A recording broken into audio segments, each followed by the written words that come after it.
Video like जरूर कर लीजिए और ऐसे वीडियो लगातार फ्री में पाने के लिए चैनल को तुरंत सब्सक्राइब कर लीजिए और बेल आइकन को जरूर टैप कर लीजिए ताकि आगे भी सारे वीडियो आपको मिलते रहे। यूट्यूब में फॉलो करते हैं तो प्लीज ये वाला फ्री टेलीग्राम चैनल जरूर ज्वाइन कर लीजिएगा। सारे नोटिफिकेशन सारे अपडेट यहीं पे आते हैं, ध्यान रखिए।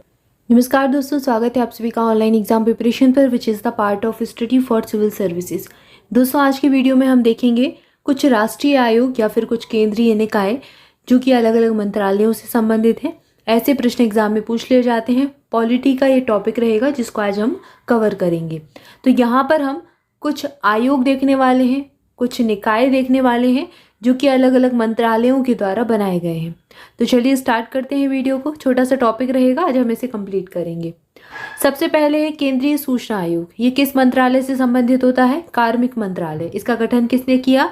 कार्मिक मंत्रालय इसका गठन करता है, ये चीज़ याद रखनी है। वित्त आयोग का गठन वित्त मंत्रालय करता है।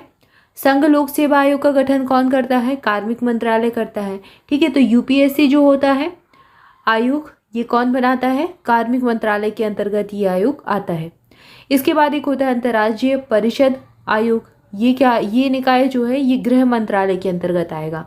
कौन इसका काम करेगा? गृह मंत्रालय इस परिषद का निर्माण करता है, अंतर्राज्यीय परिषद। इसके बाद है कर्मचारी चयन आयोग। कर्मचारी चयन या आयोग यानी कि जो एसएससी आप सुनते हैं, ठीक है, तो ये किसके अंतर्गत आता है? ये भी कार्मिक मंत्रालय के अंतर्गत आता है। इसके बाद है राष्ट्रीय अनुसूचित जाति आयोग। तो राष्ट्रीय अनुसूचित जाति आयोग का गठन कौन करता है? सामाजिक न्याय और अधिकारिता मंत्रालय। इसके जितने भी काम हैं ये इसके अंतर्गत आएंगे, इस मिनिस्ट्री के अंतर्गत आएंगे। ये मिनिस्ट्री ही सारी चीज़ें डिसाइड करेगी। इसके बाद है राष्ट्रीय अनुसूचित जनजाति आयोग। जनजातीय मामलों का मंत्रालय इसके अंतर्गत आएगा। केंद्रीय सतर्कता आयोग। केंद्रीय सतर्कता आयोग किसके अंतर्गत आता है? कार्मिक मंत्रालय के अंतर्गत। इसके बाद कुछ क्षेत्रीय परिषदें होती हैं, जैसे अंतर्राज्यीय परिषद अभी आपने पढ़ा तो वो भी गृह मंत्रालय में आएंगी और क्षेत्रीय परिषदें भी गृह मंत्रालय के अंतर्गत ही आती हैं। इसके बाद है केंद्रीय सतर्कता आयोग, ये अभी देख ही चुके हैं, कार्मिक मंत्रालय का ही रिपीट हो चुका है। इसके बाद है राष्ट्रीय अनुसंधान एजेंसी। नेशनल टेस्टिंग एजेंसी जो होती है, रिसर्च एजेंसी जो होती है, ये गृह मंत्रालय के अंतर्गत आती है। इंपॉर्टेंट है, इसको याद रखना है। इसके बाद अगला है भाषाई अल्पसंख्यकों के लिए आयुक्त। ये अल्पसंख्यक मामलों का मंत्रालय इसके अंतर्गत आएंगे। अच्छा, ये जो प्रश्न है ये आपसे डायरेक्ट भी पूछ सकते हैं और कथन के तौर पर भी पूछ सकते हैं।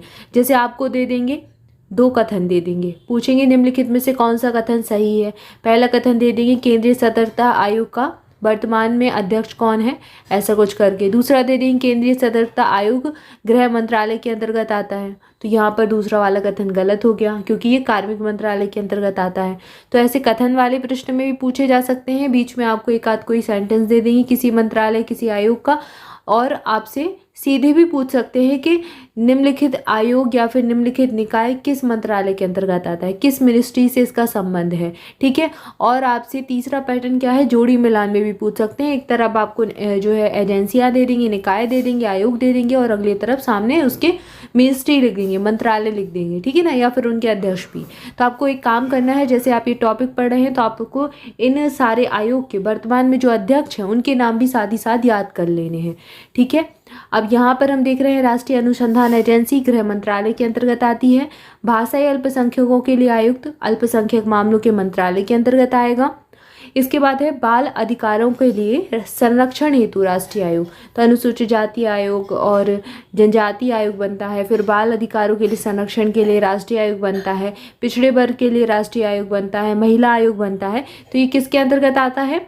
तो सबकी याद रखने क्योंकि एग्जाम में पूछे गए हैं। तो बाल अधिकारों के लिए संरक्षण किसके अंतर्गत आएगा? महिला बाल विकास मंत्रालय के अंतर्गत आएगा। इसके बाद अगला है पिछड़े वर्गों के लिए राष्ट्रीय आयोग।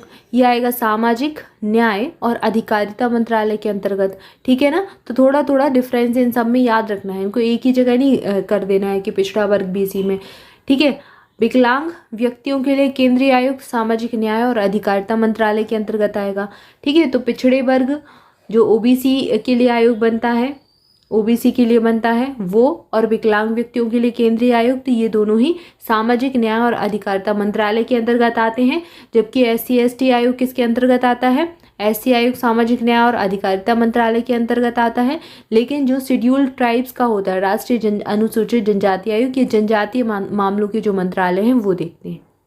इसके बाद अगला है, आइए यहाँ पर देखते हैं केंद्रीय समाज कल्याण बोर्ड, केंद्रीय समाज कल्याण बोर्ड ये किसके अंतर्गत आएगा? महिला बाल विकास मंत्रालय।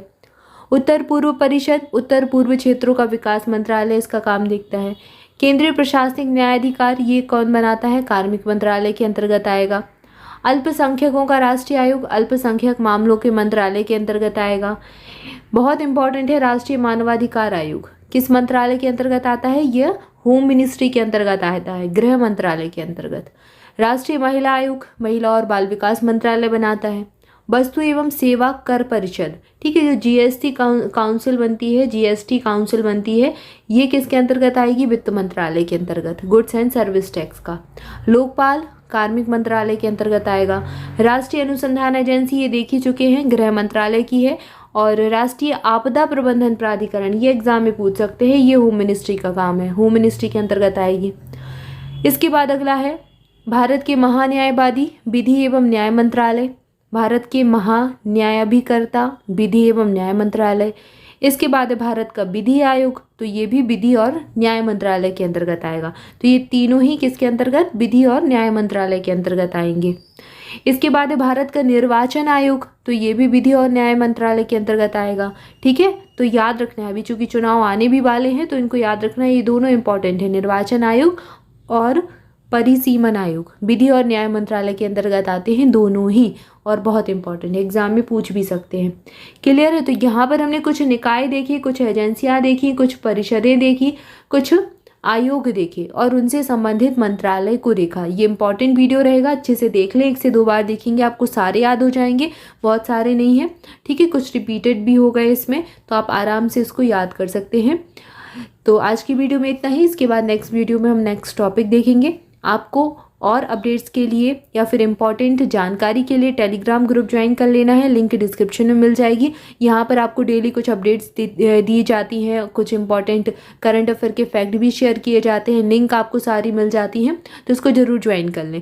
ठीक है ना? इसके अलावा स्टडी फॉर सिविल सर्विसेज के अगर किसी भी पेड ग्रुप से जुड़ना चाहते हैं यूपीपीएससी के लिए या फिर यूपी के तहत होने वाले किसी भी एग्ज़ाम के लिए, लाइक वीडियो का एग्ज़ाम है, जूनियर असिस्टेंट की वैकेंसी आ चुकी है, पीईटी भी आ चुका है, ठीक है ना, यूपी के तहत पीईटी एग्ज़ाम होने वाला है, तो ये भी अगर आप देने वाले हैं तो इसके ग्रुप स्टार्ट हो चुके हैं, जहाँ पर practice quiz test series study material सारा कुछ अवेलेबल है। तो आप किसी भी इन्फॉर्मेशन के लिए कांटेक्ट कर सकते हैं, नंबर आपको डिस्क्रिप्शन में मिल जाएंगे। कॉल करने के लिए आपको जो डिस्क्रिप्शन है उसको चेक करना पड़ेगा, उसमें जो नंबर दिए गए हैं उन पर कॉल करके आप इन्फॉर्मेशन ले सकते हैं। ठीक है, मिलेंगे नेक्स्ट वीडियो में। Thank you for watching this video, thank you so much.